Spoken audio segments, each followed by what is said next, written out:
Please subscribe to Facetv Africa and turn the notification on. Facetv Africa, ẹ jọ̀ọ́, subscribe, hete.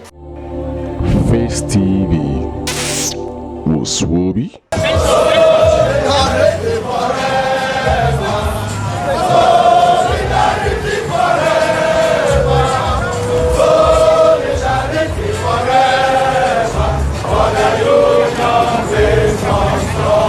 Good day, welcome to this broadcast. Today we are looking at the Nigeria Labour Congress. They have shunned their reconciliatory meeting between them and the federal government. The last minute reconciliatory meeting was convened by the Minister of Labour and Employment, Simon Lalong. The purpose of the meeting was to avert the two-day warning strike. The Nigeria Labour Congress had declared a two-day warning strike beginning on Tuesday, September 5th, in protest against the federal government for failing to address the challenges caused by the removal of fuel subsidy. The NLC president, Joe Ajero, made the declaration on Friday during a press conference at the Labour House in Abuja while speaking on resolutions by the NLC National Executive Committee meeting the previous day. This is what the Labour Union is accusing the federal government of, and the reason why they are not going to have any meeting with the federal government until they continue with their warning strike. The Labour is accusing the federal government of abandoning the negotiations and failing to implement some of the resolutions from previous meetings with the government.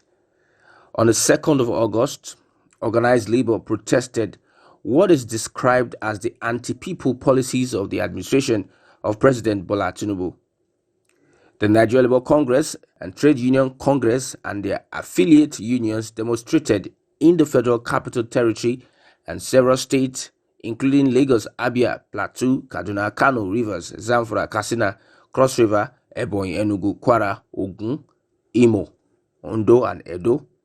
The protest followed a 7-day ultimatum issued to the federal government demanding the immediate reversal of all anti-poor policies of the federal government, including the recent hike in PMS, price increase in public school fees, the release of 8 months withheld salary of university lecturers and workers. The union also demanded an upward review of the minimum wage from 30,000 naira to 200,000 naira, saying that since the president's subsidy is gone, inauguration speech of May 29, 2023, the peace of mind of Nigerians has gone.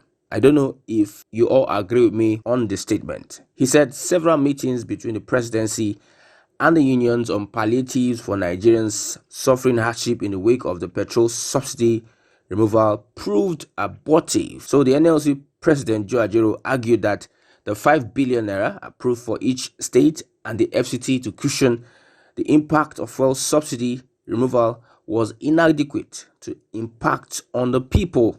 While speaking to reporters on the 18th of August, he said, if you calculate the 5 billion naira, that it will amount to 1,500 naira per person, although the money is meant for the poorest of the poor. So if you are going to calculate the poorest of the poor, you are not going to get up to 200 million persons. That is, let's say the Nigerian population is 200 million. You would not just divide the 5 billion with the 200 million. Instead, you have to do the calculation of certain percentage that will be said to be the poorest of the poor and divide that money. But he said, if you calculate that money, it's going to be 1,500 naira per person. According to him, it is unclear whether the money is a loan or palliative to the states or to Nigerians. The first increase in the pump price of petroleum products and the last one moved a lot of people from the borderline to a very high level of poverty, he said. Now, if you calculate it, you will discover that this will not translate to 1,500 naira per person, and you ask, is that really what we want to achieve? Let's assume it's a loan. What is really going to happen? Is it garbage in, garbage out? If it is 5 billion, I think organized labor would want anybody to do the calculation and tell us how it is going to impact Nigerians on what is happening currently. If it is a loan, then it is too bad. So the current situation in the country today is one that is very tough, especially for governance. NLC is back on its strike. The election tribunal has its own challenges. The government, President Bola Ahmed Tinubu, has to deal with ECOWAS and its international crisis. There is so much. I believe the current happenings will shape Nigeria's political future. However, the Festus Osifo-led Trade Union Congress, TUC, was said to have shown up for the meeting. That's the meeting with the federal government. The NLC was absent. We have the NLC, TUC, and other affiliates. Meanwhile, the Federal Workers' Forum has vowed to shut down federal secretariats across the country.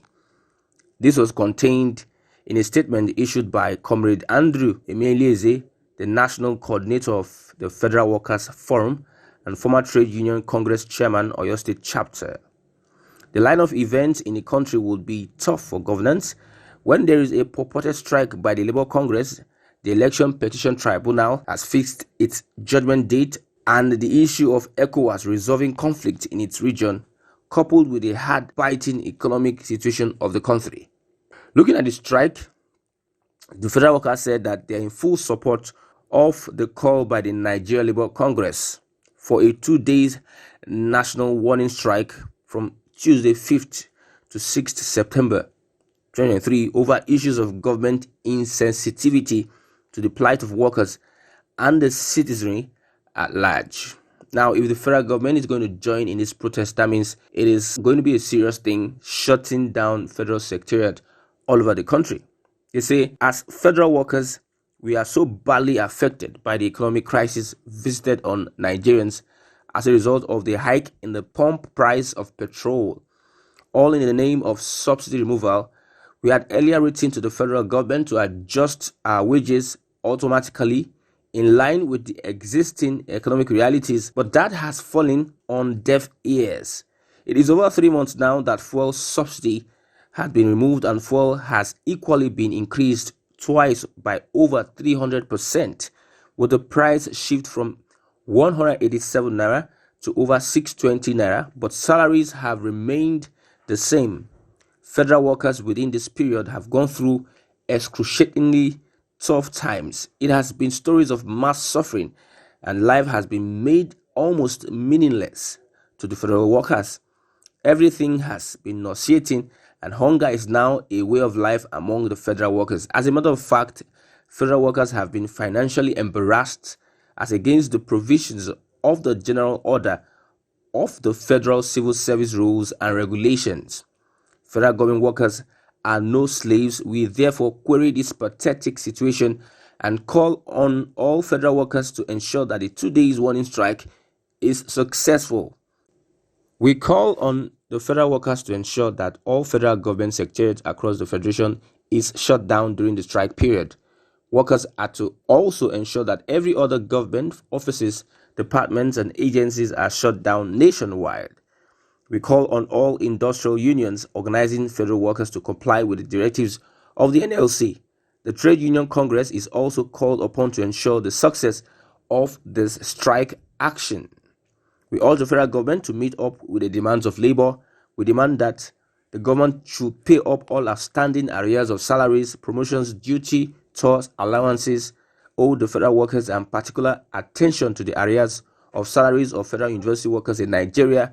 With all these things happening, you will know that chaos is brewing. This week is going to be tough, especially with fixing the date for the tribunal judgment after much anticipated date from the tribunal. It is going to be an interesting time, and I believe that there's a lot for the federal government to do. There's a lot on their hands. If they are going to stabilize the country, I think they need to listen to labor and make sure that the coast is clear for governance. The coast is clear for the ministers to start working. Let this NLC, Trade Union Congress, and every other affiliate be settled their salaries, and let palliatives or measures be put in place so that they can not heat up the polity. I know we still have Nigerians that are not part of this labor force. If you look at it generally, the labor force might not be up to 10% of the Nigerian workforce. The members belonging to the Labour Congress and the TUC and affiliates might not be up to the Nigerian workforce, but at least these people might have a hold on the economy, might have a hold on the government. Please let there be a kind of resolution from the federal government. Let's not play politics with what is happening. let them have their palliatives, and also salaries should be paid in arrears. The situation is not being kind at all. We still have the tribunal. We still have people threatening that if justice is not done, the country would be experiencing chaos. Falana has come to speak on that, trying to calm the nerves of people down. Also, Mary Justice Orderly has come also to speak on that, to calm the nerves of people, that whatever judgment is given, the law is the law. The law is final. Please subscribe to Face TV Africa and turn the notification on. Face TV Africa, subscribe, hete. Face TV was Swoby.